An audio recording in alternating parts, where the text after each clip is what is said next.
So a few years ago, I met my friend Damien. And Damien, unlike me and most of my friends, I'm a lawyer and an actor, and most of my friends are lawyers or actors or lawyers who are actors, but Damien is not. Damien is a computer guy. Like, serious enough computer guy that I don't really understand what he does for a living, computer guy. And he's a serious gamer. And he's got serious gamer friends who also do things that I don't really understand for a living. And every year they would get together for a weekend of a gaming extravaganza. And one day, Damien invited me along. And I was really excited about this, but I was also really nervous. I mean, did I really have the geek cred to hang with these guys? I mean, so what makes a geek, you know? Is it being smart? Sure, that's part of it. Is it having a penchant for interests and hobbies that tend to be really intellectual? Things like science and science fiction and gaming and puzzles? Definitely. Oh, and I had that. My mom took me to my first science fiction convention when I was 8. I was competing in chess tournaments at the age of 10. I used to hang out at this store in New York City called the Trading Post. It was a fabulous store. Everything in the store was Star Trek related. Okay. And my senior project in high school was I worked in a genetics lab with Drosophila. So that's now the 3rd time you've heard that word tonight. But there's something else to the geek culture. Something so quintessential about geek culture is being an outsider. You know, most kids who grow up geek, they're not really understood by their family. A lot of them don't necessarily have a whole lot of friends. Their life is not rife with romantic opportunity. But me, I never suffered for my geekdom. I grew up in a family that valued that encouraged that. I mean, somebody was taking me to that science fiction convention. And I was fortunate enough to go to a high school that, though public, was open only by competitive examination. So pretty much everybody at the school was more or less like me, including the jocks, who we all thought were cute. So the fact that I owned an entire copy of the blueprints for the Starship Enterprise, and that I'd read the entire John Carter of Mars series, and that I was on the managing board of the Junior Academy of the New York Academy of Sciences, was essentially unremarkable. And in fact, the extracurricular group that I founded in high school, the Model UN Club, turned out to be the most popular and hardest club to get into on my high school campus. So I was just there. I was just living my life. I didn't suffer, you know? And as I got further away from it, there was also the fact that, you know, like I said, everybody was like me, so I didn't have to eat alone for all of 7th grade. I never got shoved into a locker. And I actually had boyfriends through all of high school. It was pretty awesome. So that as I go along, I kind of drifted further and further from what I was surrounded with. And board gaming gave way to performing. And my biochem major went by the wayside, and I became a poli-sci major. And then I went to law school. And a good chunk of my adult life, my free time was really spent acting and fencing competitively. Now, I realize fencing is the geekiest possible sport you can engage in, but it's still a sport that I was engaging in. And I spent a good bit of my adult life watching the Redskins lose. So, you know, I had kind of just like kind of drifted a little from my roots. You know, I never really suffered, and I drifted anyway. Now, as it turns out, a lot of my lawyer actor friends are actually pretty geeky. And so sure, we game together.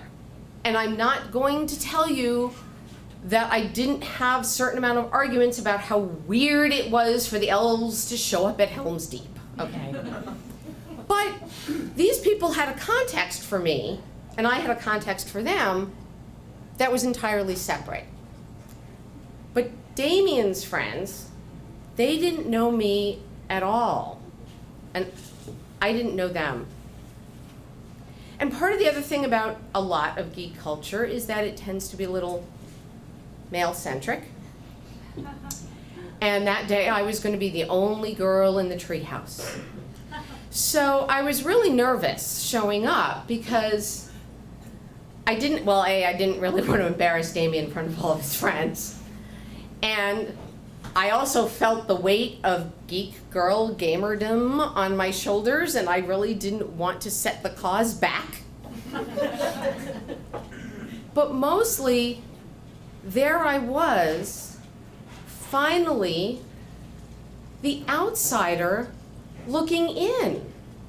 Because geek culture, they find each other, and they've created this little culture that tends to be its own little insular culture, and there are insiders and outsiders. And now I was worried that I just wasn't geeky enough, that I was an outsider, and I wanted into the club really badly. I don't know if this was pent up from years of not having had to do that, but all of a sudden all of that teenage angst was on me now, and I really wanted to fit in. We get in, so I'm like, hey Mattie, play it cool. Hey, how you doing? Nice to meet you. First game we sit down to play is a game called Puerto Rico. I'd never played it before. And it's a game where you're trying to collect commodities and store commodities and trade commodities and ship commodities to make the best plantation possible. So I started out doing what I usually do when I don't really know the game or the people that I'm playing with, is I just play my game, and I watch. I watch what other people are doing. I don't set out to do much. But as it turned out, I had a really kick-ass plantation in Baltimore that day, and I won! So we went on, and then we played some Settlers of Catan, we played some Circus Maximus, we played some other games, and I kicked ass. I won. Over the course of the whole weekend, I won 4 out of the 6 games that I played. And so the first day goes really well, and I'm pretty psyched about this. I get home, and I'm mostly relieved. And then we get back, and because I'm having now this moment of angst, teenage angst, at the age of 40-something, I think, well, was that just luck? Were they being nice to me? Am I going to have a sophomore slump? Is today where it all comes crashing down? It's a great denouement. But of course I get there and I'm playing it cool. And so we sit down to play Twilight Imperium, the game, trademark, of intergalactic empire. You are using your best diplomatic skills, economic might, military power to dominate the universe. I hadn't played the game before, so I really had no idea what the hell I was doing. But at this point, I'm starting out with the same strategy, just kind of playing my game. Plus, I had been watching these guys for a whole day. So I started to actually have a sense of how people played. You know, who was a little cautious, who was a little reckless, who was gonna screw who just for the fun of it, even at their own expense. So we start playing, and I'm trading, and people are actually paying attention to me, and I realize I'm actually kind of a force to be reckoned with. And they're thinking that I'm a force to be reckoned with. And so I'm trading and I'm using my diplomatic skills. And as it turns out, no, I don't actually win the game. That would have been a great part of the story, but it's not true. But I did come in like second or third out of like 6 people, so I had a really good showing.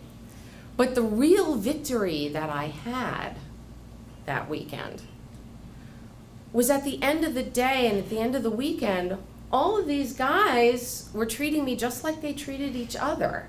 And they were like, you gotta come back next year, you gotta come with us to Gen Con, you gotta game with us. And I was in. I had gotten into the club. And I finally truly felt like a geek. Because I had finally, I wasn't just a member of the club because I was just there already. I was a member of the club, I was a member of the tribe because I had earned my stripes through adversity. And so now I proudly feel like I have earned the dice are trying to kill me shirt. Thank you.